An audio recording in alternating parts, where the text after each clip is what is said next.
The brother was going out the front door of our house up in the north side. Swinging his duffel bag over his shoulder, he turns and gives me mother a goodbye kiss. She held on to him so tight she was shaking, like someone going through a fit. "Look after yourself, son," she said to him as the tears ran down her face. "No problem, ma," he says. Forever the Hardshell. As he swaggers out the front gate. "Willem! Willem!" I shout after him with me nervous voice.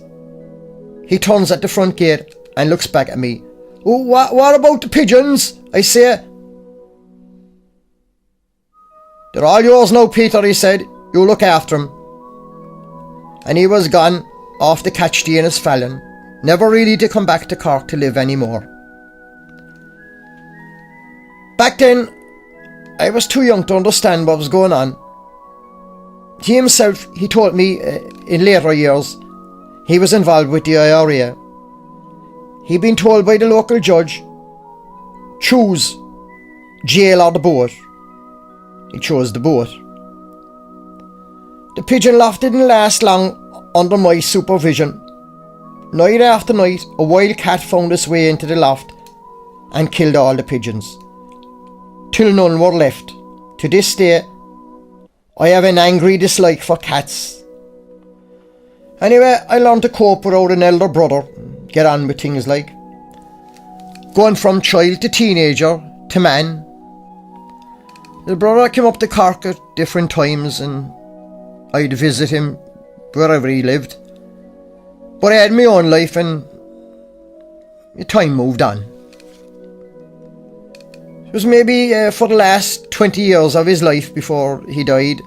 I went out to see him a lot, making up for lost time, I guess. He was living in Limerick then. His wife had passed away and we used to go to the pub together, have a few pints. I'd often stay overnight. He was only half alive after his wife died. He missed her a lot. I guess she was the one who straightened him out.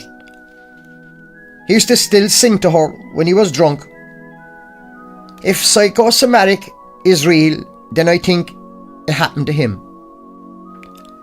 He lived in London where he met his Limerick wife and came back to Limerick to live and raise a family. I remember when he was 70 years old and dying of cancer, I went down to see him in his house. He says to me, "I'd like to jump on a bus, go up to Cork, go up to the top of the Cathedral Road and look down on the harbour," he said. The top of Cathedral Road was where we grew up. Even though he was 70 years of age and had lived out of Cork for most of his life, it was still home to him. But he never came back to the top of Cathedral Road to gaze once more over the city he still called home. He died before he had a chance. His funeral was in the local church in Limerick, where his son and his daughters came over from America for the service. A lot of his drinking buddies could be seen as well, most of them old and worse for wear. After the church service, my brother's remains were sent to Dublin to be cremated.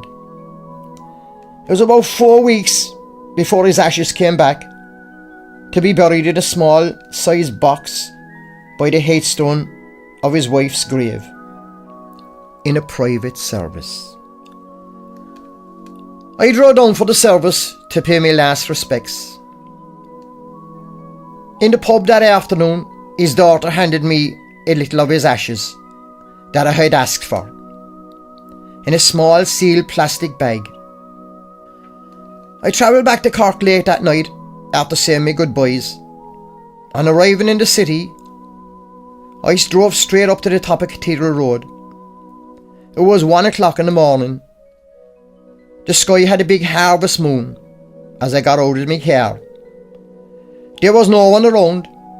Gazing down over the harbour, I took the small plastic bag that held the ashes from my pocket. Opening the little bag, I left the contents fall on the ground. "There you are now, Bill and boy," I spoke. "Look till your heart's content."